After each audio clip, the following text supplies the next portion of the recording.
শৃঙ্খলা ভঙ্গের দায়ে চিন্ময় কৃষ্ণ দাসকে অনেক আগেই ইসকন থেকে স্থায়ীভাবে বহিষ্কার করা হয়েছে, এমন তথ্য দিয়েছেন ইসকন বাংলাদেশের শীর্ষ সংগঠকরা। তাই চিন্ময়ের কার্যক্রম সম্পূর্ণ ব্যক্তিগত, এই জন্য দায়বদ্ধ নয় ইসকন। দুপুরে রাজধানীর স্বামীবাগ মন্দিরে সংবাদ সম্মেলনে এইসব কথা জানান বক্তারা। এই সময় চট্টগ্রামে আইনজীবী হত্যার সাথে ইসকনের কোনো সম্পৃক্ততা নেই বলেও দাবি করেন তারা। বিস্তারিত জানাচ্ছেন শাহরিয়ার বাথুন।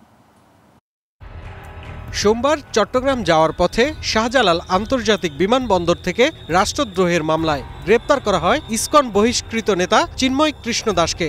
এরপর তাকে গ্রেপ্তার এবং জামিন আবেদনকে ঘিরে চট্টগ্রামে শুরু হয় বিক্ষোভ ও সংঘর্ষ। এক পর্যায়ে চিন্ময় সমর্থকরা হত্যা করে আইনজীবী সাইফুল ইসলাম আলিফকে। আহত হয় কমপক্ষে ২০ জন। চিন্ময় দাসকে আটকের পর থেকে দেশি বিদেশি বিভিন্ন প্রতিক্রিয়াকে ঘিরে বৃহস্পতিবার রাজধানী স্বামীবাগ মন্দিরে সংবাদ সম্মেলন করেন ইসকন বাংলাদেশের শীর্ষ সংগঠকরা।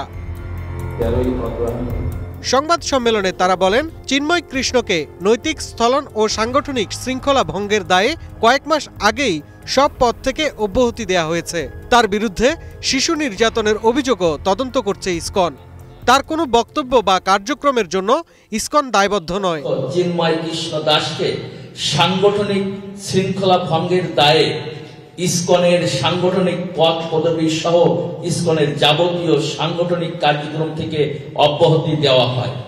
আমরা আমাদের ডিসিপ্লিন ভঙ্গ করেছে, আমাদের প্রিন্সিপালস এবং লয়ের সাথে তারা মিলে নেয়, সো আমাদের সোসাইটিতে তিনি থাকতে পারবেন না। সনাতনী জাগরণ সংঘ এই ব্যানারে সে বক্তৃতা দিয়েছে বা কি করেছে, without our consent, without our knowledge এবং without our approval and permission. সেই জন্য ইসকন কিভাবে দায়ী হতে পারে?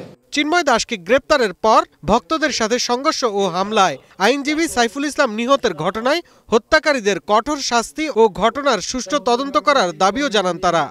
চট্টগ্রামের বিশিষ্ট আইনজীবী সাইফুল ইসলাম আলিফের মর্মান্তিক মৃত্যুর পর যে অপপ্রচেষ্টা চরমে পৌঁছেছে, চট্টগ্রাম কোর্ট ভবনের সামনে সংঘটিত অনাকাঙ্ক্ষিত ঘটনাকে কেন্দ্র করে ইসকন বাংলাদেশকে অন্যায়ভাবে দায়ী করার অপচেষ্টা চলছে।